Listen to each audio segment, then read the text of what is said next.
Hi and welcome to my channel, and I'm Arya.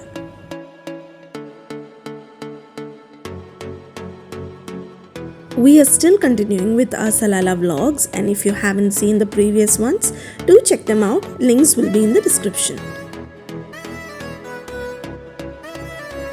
As you can see, we did travel to some of the most beautiful scenic spots and also had a small birthday party. And I can't wait to share these stories with you all. So come along. So if you didn't know, we traveled to Salalah during the off season. So let's start our journey together and explore the rest of the video. The third day of our morning started quite nicely as we decided to sleep in a little more than yesterday. This is the backyard of our villa, and from there we could see the sea, ships and also the port.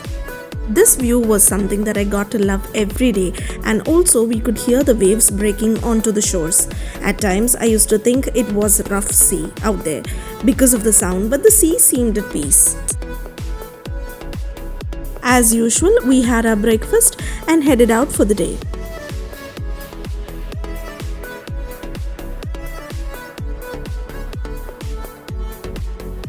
These Omanis are so innovative. They have covered the slope with some sort of a green carpet kind of a thing. But in Dubai, they spend millions planting grass. See, here they know how to manage their costs. And by the way, I was just kidding. And there you can see the airport. Today, the first place that we wanted to visit was Itin Cave. But unfortunately, when we reached there, the place was closed down for renovation. But the view on the way was worth the ride. And as we couldn't see the cave, that didn't stop us from taking more pictures. Next we went to visit Nabi Ayyub's tomb, or it's also called as Prophet Job's tomb. He was a prominent messenger of God, and he's been mentioned in both the Holy Quran and also in the Holy Bible. It was nice and windy, but the sun was harsh. Seeing the inside of a tomb and paying our respects there was something new for me and my kids. Next stop is Ayn Garziz. At first we stopped at the top and then realized we could go down where we could park our car. All these beautiful hills should be covered in lush green during the rainy season. And on our way down, we could see a big flock of sheep being herded away from the car. In today's itinerary, this was one of the places which we all really liked, as there was a small cave which was too tiny to explore, and then there was water in which the kids played for a really long time. And as for the adults, we also had a really good time clicking pictures from here.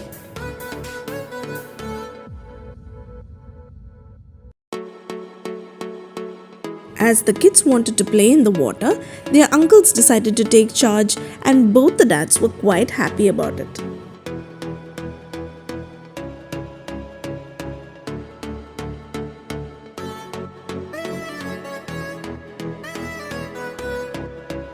They look like they are busy digging up gold, but they are trying to catch fish using their tiny fingers, and their uncle is guiding them. The water was cool and enjoyable, and the kids were drenched from top to bottom, and we also had to change their clothes.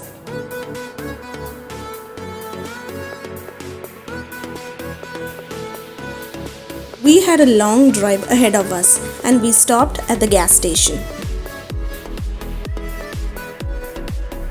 Our long drive was to Mirbat Castle, and it almost took us an hour to reach there. On our way, we could see some cows on the road, which was a sight I've only seen in India. Midway, we took a detour and headed towards a cliff. The men wanted to explore an off-road route. They saw another car parked there, and we also stopped beside them. The sight here was breathtaking, and the color of the sea was picture perfect. As always, we didn't let the kids go out of the car, but we adults clicked lots of pictures, especially the men. They seemed too excited to be here. Continuing our journey to Mirbat, And just as we were approaching, we saw this abandoned place, just like a ghost town. Exploring those places would have been nice, but nobody seemed interested as it was very sunny. We were the only ones here, and as nobody was interested to pay 3 riyal per person for the entry, we decided not to go inside. And as it is, these people were not at all interested to see the ruins and all the old Arabian traditional things that we usually get to see in the museums. The rates for tourists and nationals were also different. I saw a video where they said that the entry fee was free, but unfortunately it was not. I'm just saying it here so that the next time you go, you can be prepared. Standing next to the cannons, you can imagine how they would have protected the castle when an enemy ship must have approached them. If we hadn't come at this noon time, it would be a wonderful spot to have a beach picnic in this area, sitting there and enjoying this beautiful view. Having a picnic would be nice, but beware of the seagulls.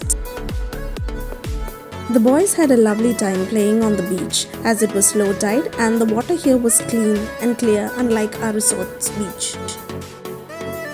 On our return journey, we stopped at this famous fruit market, which is lined on both the sides of the road. Given a chance, we would have stuffed our bags with fruits from here. But as Wizz Air didn't give us that option, so we decided to let it go. The fruits were so fresh and juicy. We got to eat papayas, mangoes, bananas, guavas, and also drank tender coconut juice. After coming to Salalah, I think this is one of the most greenest areas that we saw. The whole place was covered with banana and coconut trees. While traveling through this area, we got to see Anantara Resort and also I think Crown Plaza. All these were nearby to this place.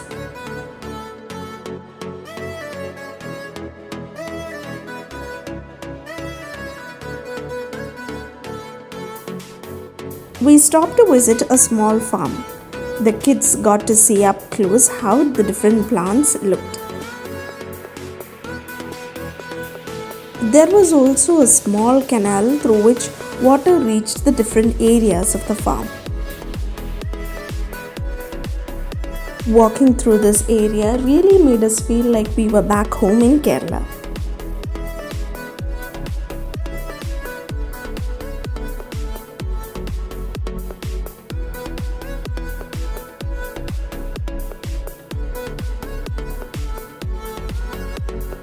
They also had a small area with goats and also a slaughterhouse.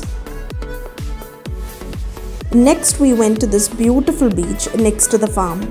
We stopped there for some time and enjoyed eating the fruits that we had bought earlier. The men had their fun moments too.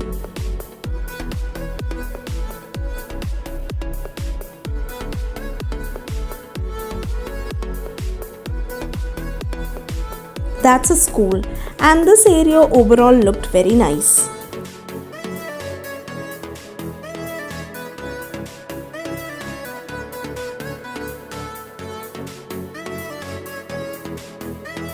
As it was already evening, we decided to go back to our resort.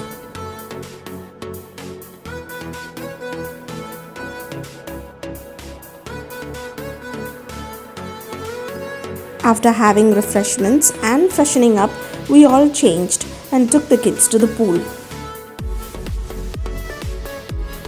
During the whole trip, this is the part where the kids were looking forward to.